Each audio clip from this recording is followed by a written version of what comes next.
Hi everyone, good evening. So I'm here with you for the 10 weeks of Yuktahaar project and हम लोग अभी week 6 में हैं. For people who are joining new, we are in phase 2 and I am right now we are in phase 2 week 6 and when I'm discussing phase 2 I'll just give a quick rundown of what all things that we have discussed until now. So in phase 2, I have discussed fruits, I have discussed vegetables, I have discussed what is, protein, importance of protein, high protein diet and all those. Discussed the seafood. We also had an expert on seafood who came and told us how we can eat seafood right. And of course, a lot on carbs, a lot on millets, on why carbs are not bad and why you should not be going for a low carb, high protein diet. Of course, alcohol, wine, beer. So all of these things, breads is something also that we discussed in phase 2. So we have done all of this. And जो भी लोग नए हैं इस project में, because a lot of people are joining new, so for them, all the videos are already there on my page. Everything is saved. It's there. We also have a highlight. Highlight is a circular thing which is on the top of the page, the Instagram page. So you go on that highlight. The title is 10-week project, and if you click on that highlight, you will see all the videos, recipe reels, expert talks. Everything is there. And then also, if you go and click on any one video, then you will see on the top there is a hashtag 10 weeks of Yuktahaar, and then when you just click on that, you will see that it's a complete series where you can see all the videos saved. So for everyone who's new, please go back and watch all the videos. Okay, now the thing is कि जब हम phase 2 की बात करते हैं, what are the most important things? In phase 2, the most important thing is of course prebiotics. What are prebiotics? These are basically food for the microbes in your gut. हमारे gut में जो microbes हैं उनका खाना जो है उसी को prebiotics बोलते हैं. फूड के फॉर्म में ये बहुत तरह तरह के कार्ब्स में मिलते हैं, like millets is there, rice is there, and also in lentils, pulses, seeds. All of these are sources of prebiotics, and that's the reason why we had a dedicated video on lentils and pulses and what is the right way of consuming them. So, moving ahead from prebiotics, what is the next most important food when it comes to phase 2? Then the most important food in phase 2 is the fermented foods. Foods जो fermented हैं, they again,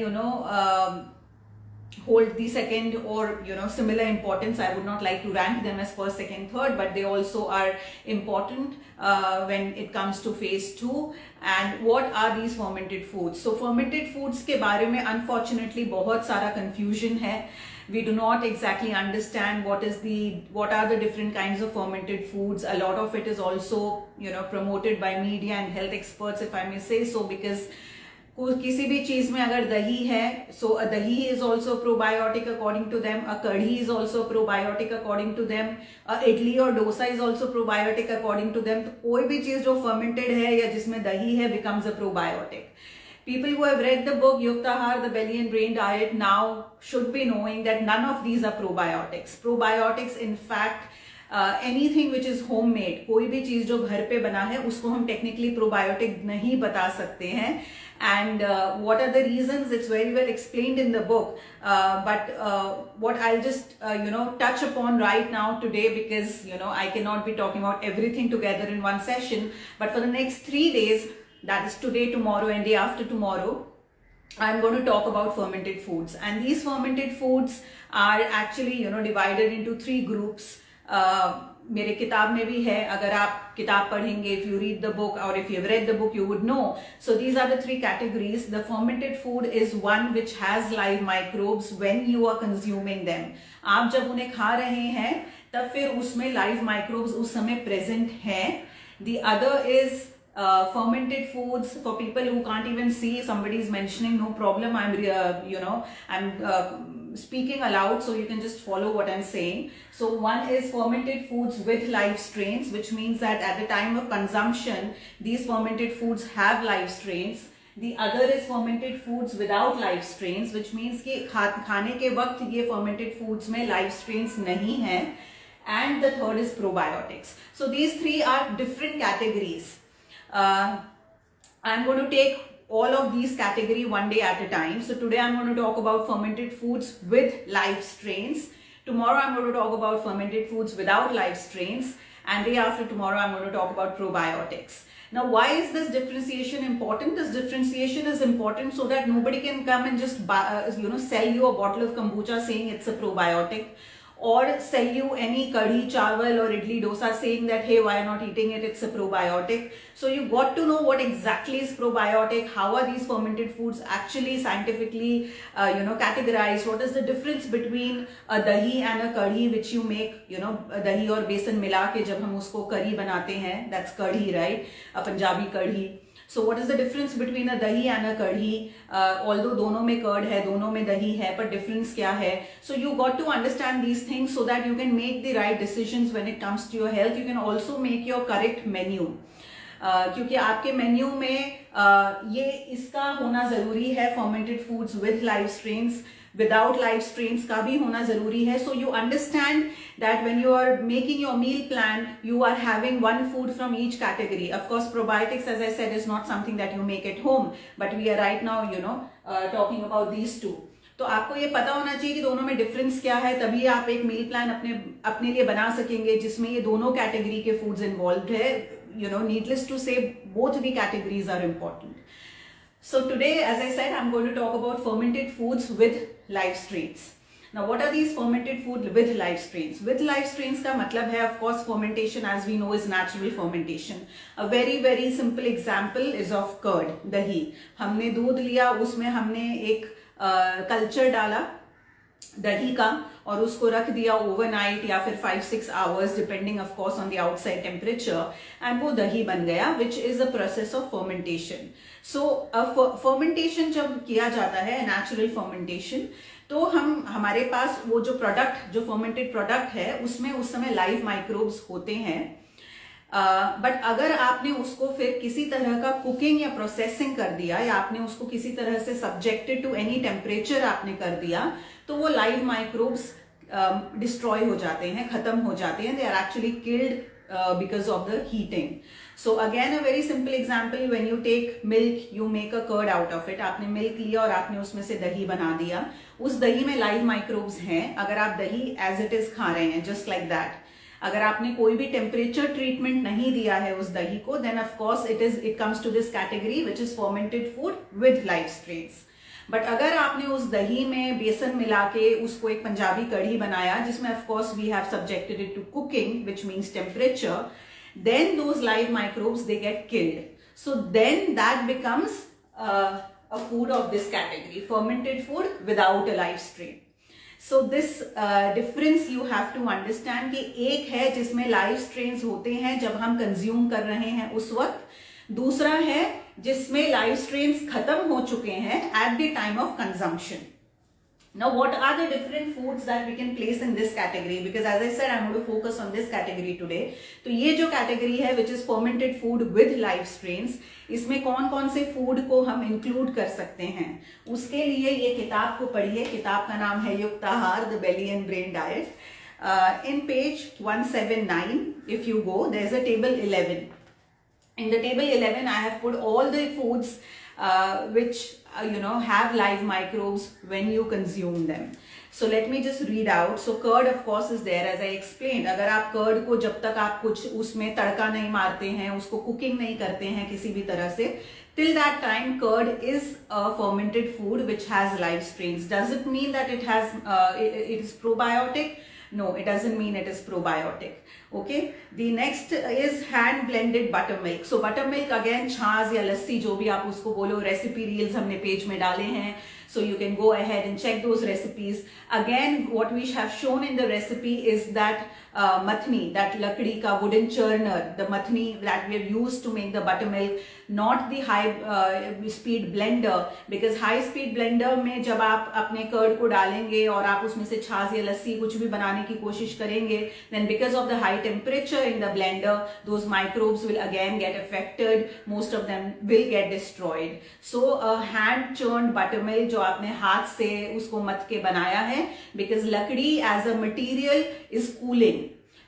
So when you use anything which has a cooling effect, then of course the microbes don't get disturbed, because the microbes get killed only because of heat, not because of coldness or cold temperature. Then the next is hand churned white butter. So सफेद मक्खन भी एक fermented food है, जिन्होंने घर में बनाया है they know it, कि पहले हम दही लगाते हैं, उस दही को फिर हम मथते हैं, और वो दही को जब हम मथते हैं हाथों से, again not using any blenders, then ऊपर उसमें मक्खन आ जाता है, दैट सफेद मक्खन is a fermented thing which will have the live microbes, और नीचे छाछ रह जाता है which is technically the traditional buttermilk, which is again very very good if you want to have it in this phase. Again the moment you take that सफेद मक्खन, और उस सफेद मक्खन को आपने सपोज कढ़ाई में डाल दिया कोई कुछ तड़का में करने के लिए, again you have lost the live microbes. So when I say सफेद मक्खन, that is the reason why सफेद मक्खन has always been used as a topping. उसको हम रोटियों पे लगाते हैं, दाल के ऊपर डालते हैं. We have never used them for cooking because somehow this ancient wisdom was there that this is a product which has live microbes, so why cook it and waste it? Because अगर आपको cook करके कुछ use करना है, then for that there is ghee, because ghee comes actually in this category, fermented food without live strains. क्यों? क्योंकि घी को हम पका के बनाते हैं. So you take the makhan and you heat that makhan, it becomes a ghee. So ghee is already subjected to heat. There's already cooking that has happened in ghee. So the microbes aren't there in ghee, the microbes in the live form aren't there in ghee. So might as well use ghee for cooking and use सफेद मक्खन जिसमें live microbes हैं. It is teeming with live microbes. So why not use them just as a topping without subjecting it to any heat? So that was the way, all of these recipes, traditional recipes have come up, and I find it very fascinating that they match up with science so brilliantly. So that is the next food in this category. The third is of course pickle. I have done one complete video on achar, कि कौन सा अचार होना चाहिए, बाजार का होना चाहिए या नहीं होना चाहिए. So for all those people who have missed the pickle video, please go back and look at the pickle video. But अचार घर का बना हुआ, again जब आप अचार को ferment करते हैं, आपने अचार को बना दिया, मसाले डाल दिए, सनलाइट दिखा दिया, ferment कर दिया, सब कुछ ready है, you never cook with the अचार. So अचार में technically जो microbes होते हैं, they are always retained when we consume them, because we never cook the अचार and make anything. So achar is there, kanji is there. Kanji here, when I say kanji, I mean the gajar ka kanji, gajar, beet, turnip, ये सब yeah. So जो North India में kanji बनाते हैं, I hear what I mean is that North Indian kanji, again it's the same method that you take these fruits, you take the vegetables. In kanji mostly vegetables are taken. So you take the winter seasonal vegetables, you ferment them, you show them sunlight, you let it ferment, and then you have a nice fermented beverage, which again you do not subject to cooking. Kanji को भी इसी तरह ऐसे ही पिया जाता है. Kanji को भी कभी भी हम subjected to high temperature या किसी तरह का cooking नहीं करते हैं, because of which again it brilliantly fits into this category, which is fermented foods with live strains when you consume. The second is of course murabba, gulkand. All of these are there. Tasty, delicious food.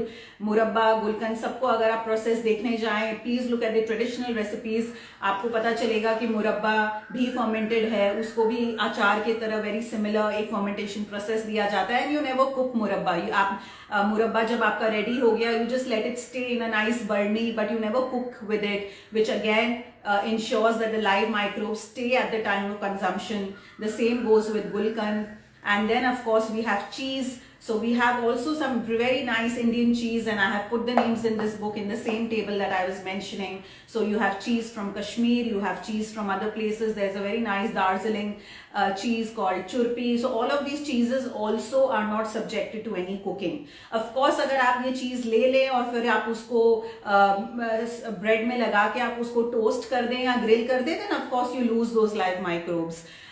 But that is the whole thing, that most of these cheeses, like the way of really having them is never using it on a bread or using it on any such thing and then cooking, but it is mostly used as a dressing, as a topping. Either you use it with some raw fruits, like basically fruits only, so you have like a fruit and cheese salad kind of a thing, or you put it on the top of your soup. But most of the time this is actually the original way of having cheese, where you not actually cook with it, but you use it as a topping, as a dressing. You use the cheese.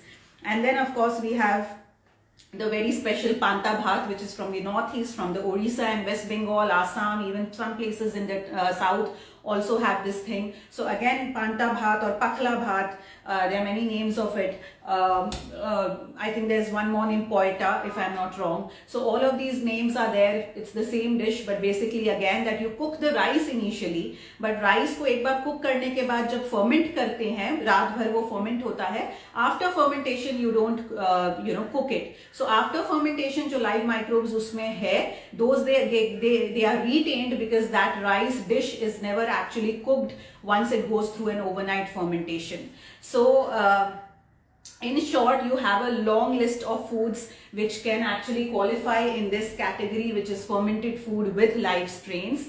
And what I want you to do in phase 2 is that you take any one food. You don't have to eat all these fermented foods with live strains every day, but you take any one food. So like say for example, Monday आपने अपने दाल rice के साथ आपने अचार ले लिया. Tuesday को आप buttermilk ले सकते हैं. Wednesday को you can simply take some murabba. There's also fruit vinegar in this category. Fruit vinegar basically again is a very important food which is from an Indian source. Of course, fruit vinegar में आजकल we only know about apple cider vinegar, but if you really go back and look at the regional cuisines carefully, you will know कि fruit vinegars बहुत तरह के हैं और India में हमेशा से इनको यूज किया गया है. There's coconut vinegar, there's jamun vinegar, there's pomegranate vinegar. So many kinds of vinegars have been in use in regional cuisines. For example, in the south, people use a lot of coconut vinegars. In the north, if you go, a lot of these regional communities use jamun vinegar. So it's just that apple cider vinegar को बहुत ज़्यादा popularity मिल गई है, but it's just one example of the fruit vinegar. But we have a lot of these fruit vinegars in place. Again, the vinegar is a fermented product, and vinegar को usually बिना cooking के ही खाया जाता है. Of course, if you cook anything with it, then of course the live microbes will go away. They will get killed. But here when we are saying about fruit vinegars, what I am hoping is that you're just going to have it like that. You're not going to cook with it. So until and unless you cook any of these foods, all of these foods will retain the live microbes when you consume them. Okay, now we also have another list of ferments which have live microbes when you consume, but they are of international origin. तो वो usually मतलब वो Indian origin के foods नहीं हैं और उनमें आपके सारे ये सब आते हैं, kombuchas and kafirs and sauerkrauts and all of these international cheeses, whether it's a Gouda cheese or all the artisanal cheese. And then you also have kimchi. So all of these things, they actually come in the international food category. Of course, they are also fermented foods which have live strains when you consume them. But what is the problem with these foods? So both the tables is something that you will find here in chapter 6, page 179. I have made a table for the Indian origin food, and I have made a table for the international fermented foods which retain live microbes when you consume.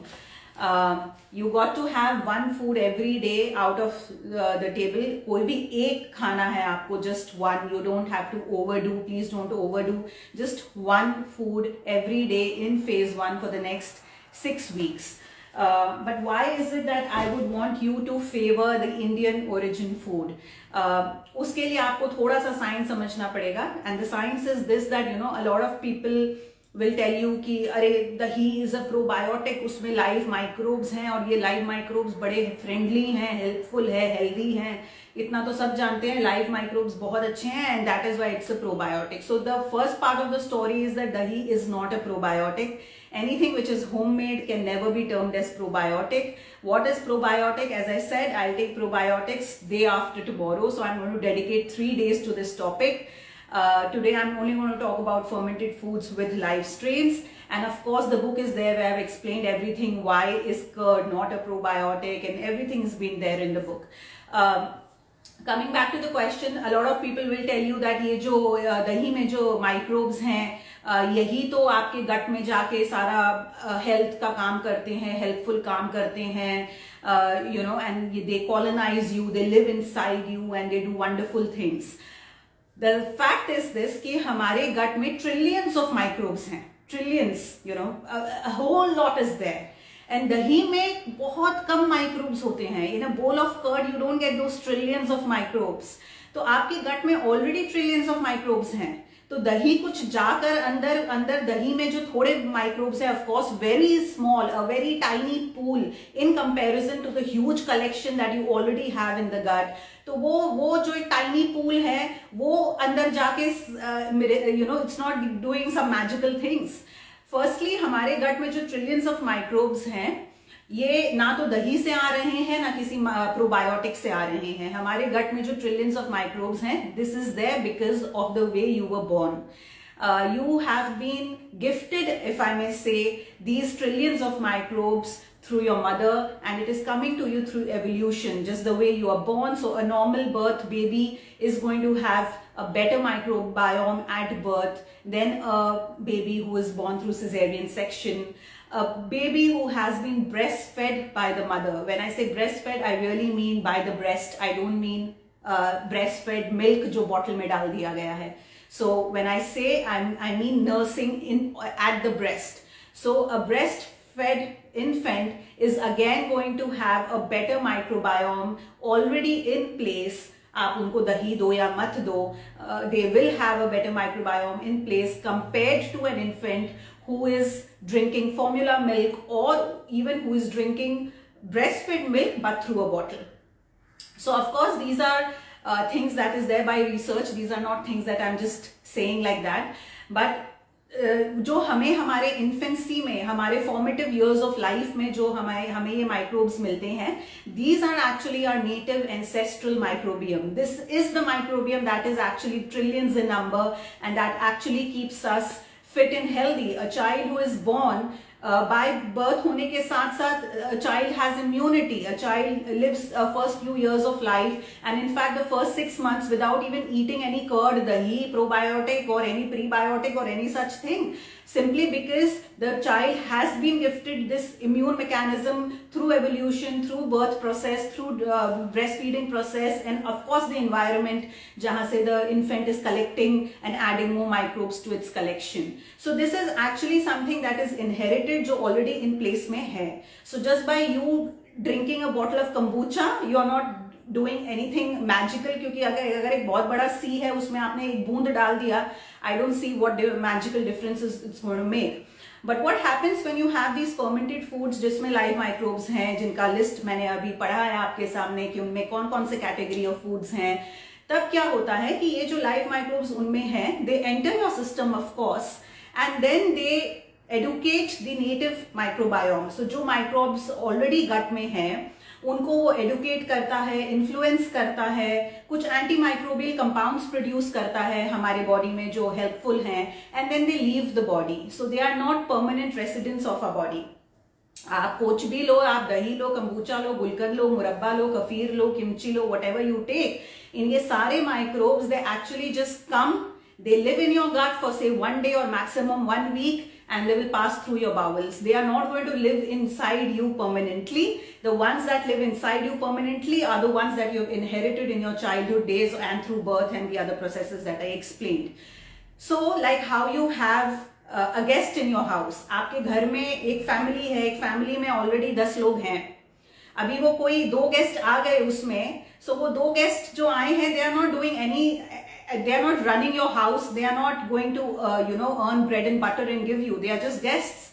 But if those guests are people who can teach you few skills and then leave after a week, then why not? So that is how it is. These microbes that come through food, through the fermented foods that we just discussed, the category in the table which is there in the book, they come like guests and they speak to the residents in your gut, they influence them, educate them, teach them skills, produce certain compounds, and then they leave. Now, the point here is that why do I keep saying that stick to the ones which are, which you have been eating since childhood? What is the problem with, say, a kefir or kombucha? There is no problem. The thing is just this कि जब ये microbes आपके food से enter करके आपके gut में आते हैं, they will just not go like that and speak to your resident bacteria. They have to attach themselves to the gut mucus lining. तो हमारे gut में एक mucus का lining होता है. It's a sticky mucosal lining, and these microbes that you ingest through your food, they have to first go and attach themselves to these mucosal linings. Until and unless they attach themselves, they will not be able to work. So एक anchor के जैसे, एक latch के जैसे होता है ये सब mucosal lining में, and they have to go and attach themselves there. All of this is written in the book, but I'm just, running past the important points. So they go and attach themselves to the mucosal lining, and whether they will be able to attach themselves or not depends on certain receptors, certain latches, which in turn is dependent on your body genetics. Which means कि अगर हम जब एक buttermilk लेते हैं या अचार लेते हैं या गुलकंद मुरब्बा or any of these foods of Indian origin when I discussed, more or less we will see कि कहीं ना कहीं these microbes, the chances at least, the probability of them going and latching on to your mucosal lining is much higher compared to a kombucha or kefir, simply because our genetics have not been designed in that manner. You being an Indian, it makes more sense for you to stick to fermented foods which are of Indian origin. And what is the an evidence of this fact? An evidence of this fact is that if you ever meet people who are drinking kombucha, kefir, kimchi, sauerkraut and any of these kind of things, at least initially they will always complain of some bloating, cramping, stomach ache. If anybody has ever tried, I can bet that at least initially it would have caused some stomach discomfort to them. And it's simply because bacteria from these international foods, it's not that easy for them to simply go and latch on to that mucosal lining, because the receptors are influenced by genetics, and hence the international foods don't make a great a great select for us if we have to really choose. But then again, of course, अगर आपको लगता है कि आपके gut को वो suit कर रहा है and you want to go for the international ferments, you can go if you feel that, after a few days you feel that your stomach feels settled and you really want to go ahead, then you can go ahead. There is no problem, because as I said, these bacteria from these food, any which ways, are not permanent residents in your gut. They are just going to get involved with the permanent bacteria which is there in your gut, speak to them and then leave after a few days. It could be even a day, so they can just be there for one single day. So I'm not very worried if you really would want to have it. It's your personal preference. Go ahead. If it isn't causing any discomfort to you, you can make a choice. But then you have to be careful of the fact that fermented foods जो है ना, उनमें ये चीज को differentiate करना बहुत मुश्किल हो जाता है कि कब वो फर्मेंट हो रहा है और कब वो रॉट हो रहा है, कब वो खराब हो रहा है या सड़ रहा है या खराब हो रहा है. A lot of people, like for example, I'll take a very simple example of dahi again.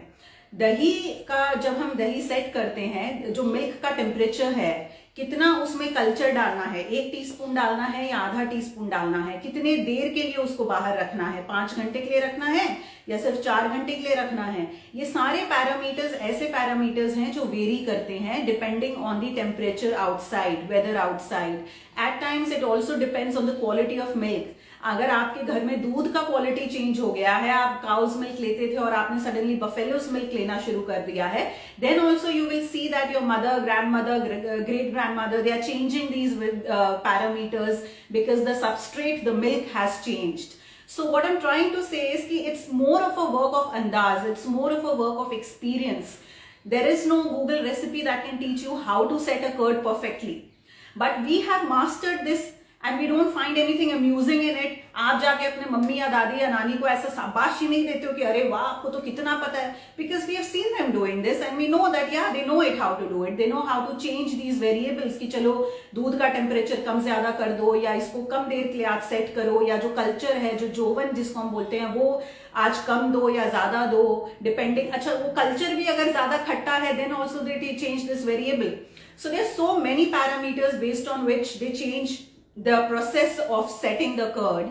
And same way fermented foods का यही है that they are always based on a work of andaz and experience. And the problem with the international ferments is this, that when you buy a kombucha from a Goan cafe or from any upscale cafe in Bombay or Delhi or whatever, mostly they come in preserved bottles. ये सब bottled होते हैं, packaged होते हैं, जिनमें बहुत सारे sugars होते हैं, and they are almost like you're having a dessert and not a fermented beverage, which is great for health. That is number one. The number two is, if you really go ahead and buy it from a person, not from like a company or a brand, but you go ahead and buy, say, your kombucha kefir from a person, then again you do not know if that person is really like a veteran, like an expert in doing this. Because until and unless the person has really spent many years, the person will lack experience on how they can change these variables according to so many changing things, temperature, substrate quality, and so on and so forth. And the person will not be able to produce a very great fermented product, beverage, whatever you say, which can be probably unsafe for you. That is the reason why I say that we never hear somebody had kanji or murabba or gulkan and got a diarrhea or a stomach upset or a bloating or a cramp. But we do hear these things when people go around trying the international ferments. So if you really want to go around, try the international ferments, make sure that they are not the preserved, ultra processed, Nova processed category, which comes in a brand and is full of sugars. Make sure if you're buying it from a person, the person is really an expert in this. He or she knows how to handle the different circumstances and work around, play around with the variables so as to make the beverage safe for you. And start with a very small quantity in the beginning, because it might not settle well with your gut, and until and unless you are pretty confident that it settles well with your gut, you should not be taking too much quantity of it. As far as the Indian ferments are concerned, you can go ahead. There has been no kind of unsafe attributes ever associated with it. We as a civilization, Indian civilization, have been having it since many years, and you can really just go ahead and have it. You just need to choose any one fermented food every day for the next 6 weeks. Why every day? Because as I explained, ये microbes आते हैं और guest के जैसे रहते हैं और चले जाते हैं. So you need a continuous supply of them for the next 6 weeks every day, so as to create some kind of tangible effect in your body physiology and of course in your microbiome. So take any one fermented food from the table, Indian origin, that is there in the book, and ensure that you at least try to have a different variety every day. Like just don't have just take murabba and thinking कि मैं Monday से Sunday सिर्फ मुरब्बा ही खाऊंगा या खाऊंगी. At least change them, and just one food is enough. You don't have to kind of overdo them. So this is about fermented foods with live strains. I think I've covered most of the important points, and tomorrow I'm going to talk about fermented foods जो fermented हैं पर उनमें live strains नहीं हैं. क्यों नहीं है? Because उनमें heat treatment हो चुका है, processing, cooking ये सब हो चुका है. तो ये ऐसे category के foods कौन कौन से हैं और वो क्यों खाना है हमें, कितना खाना है, all of those things is something that I'm going to take up tomorrow. So I'm going to take questions. Can you please tell briefly about wheat and weight gain? Wheat and weight gain. Yes. Okay. So wheat and weight gain is something that I've discussed in the book. It's not that wheat causes weight gain. So when I say wheat, what I'm trying to say is gluten. So it's not that gluten causes weight gain, but अगर आपका microbiome already altered है, already imbalanced है, then at that point of time, if you eat gluten, then it can just kind of sustain it. It can stop us from repairing it, and that is the reason why in phase 1 and phase 2 we stay away from wheat. But once after finishing phase 2, when your microbiome is pretty much balanced, you have a bigger population of good microbes in your gut compared to the bad ones. At that time, these good microbes can actually work on the gluten, they can disintegrate it, they can work in your favor, and that's why in phase 3 we reintroduce the wheat again, and then of course you can continue having it for a lifetime. So basically it's not wheat which is bad, it's the whole environment, the ecosystem which needs to be corrected. Like it is said that अगर एक highway है जहाँ पे गाड़ियाँ चल रही है तो आप उसको repair नहीं कर सकते, right? You need to stop the movement of the cars to repair the highway. Similarly, because what we're trying to do is build back your body microbiome, your physiology, metabolism, everything in phase 1 and phase 2, we want you to stop gluten for some time, that is precisely just 8 weeks, and then of course you can bring back the wheat and enjoy eating it for the rest of your life. How to know what food is giving me bloating? After eating food, how much time it takes to understand that food is not suiting me? Food is not suiting you, it will take like how much time? You have one food, you will realize it's body's intelligence. Of course, if you feel that certain, Anybody who feels that certain food is not suiting me, they will always suspect 4 or 5 foods. तो आप वो सारे जो आपके doubtful 4-5 food होते हैं उनको एक ही दिन में मत खाइए. Just take one food, consume only one food at a time in one day. Consume it for the next 3-4 days. See if it's causing any discomfort. If it is not causing any discomfort, then you can discard it from the suspicion list and you can try the other one and repeat the process. So you will know which food is really troubling you. Having said that, bloating happens because when the digestion is not at its best, you are eating food but it's not getting digested well, which results in a condition called SIBO, which is small intestinal bacterial overgrowth, explained in the book. But when you go through phase 1, as we have seen with at least 99% of our participants, कि सबके phase 1 में ही bloating खत्म हो गए हैं, they are finding much relief, they are feeling much lighter in their gut. It's simply because you are doing a cleansing. So if you really cleanse your body and go ahead with the 3-phase TBBD, then you will see that this problem of bloating will be much in control. Can we have couscous for dinner? Yeah, you can have that for dinner. Again, that's a gluten grain. So if you really want to follow the 3-phase TBBD program, then as I have been saying that in phase 1 and phase 2 there is no gluten. So at least for phase 1 and phase 2, which is 2 weeks and 6 weeks, a total of 8 weeks, you restrict this food grain. But once you come to phase 3, then of course you can reintroduce it back and then you can have it for the rest of your life. Can you tell if kombucha is healthy?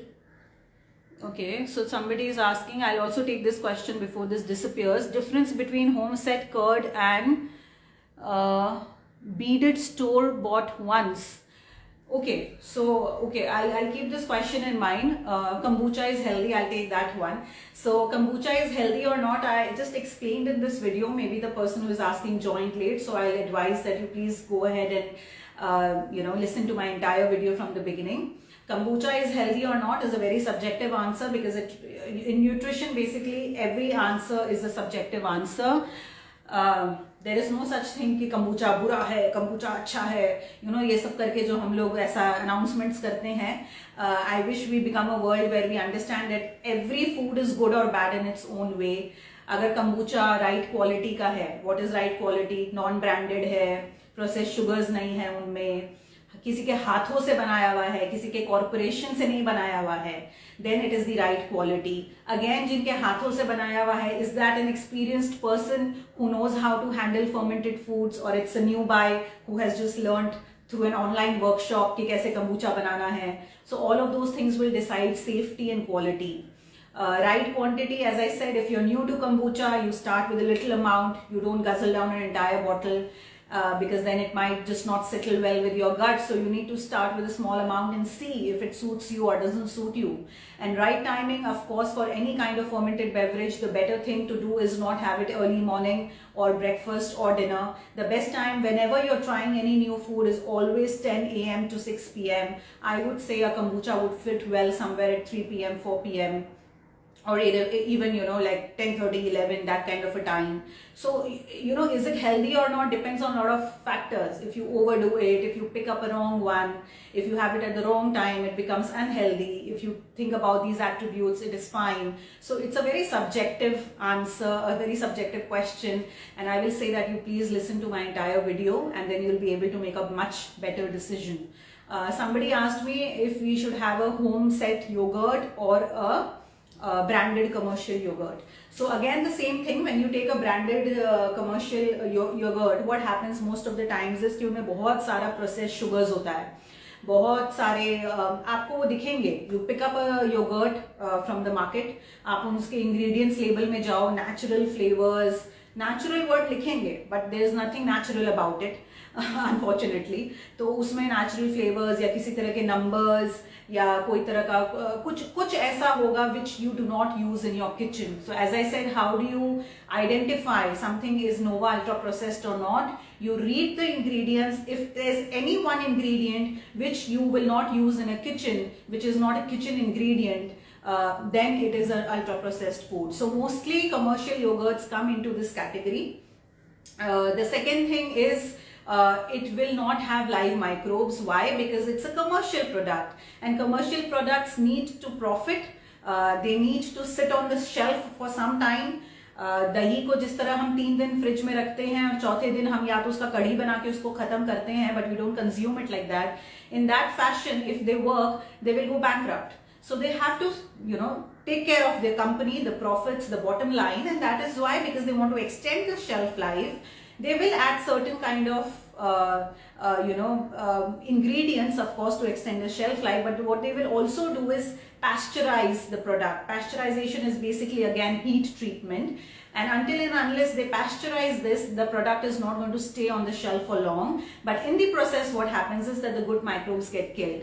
So more often than not, a commercial yogurt will be lacking live microbes. And then, I don't know, it doesn't make a lot of sense for you to buy it. The best thing to do is set it at home. The more the fermented batter, is it okay or bad? Depends on the batter, right? If the batter is, each batter is kept for अलग अलग duration, bhatura का batter है या इडली का है या डोसा का है या जलेबी का है, ढोकला का है, we do not know. So there are recipes, go for the recipes.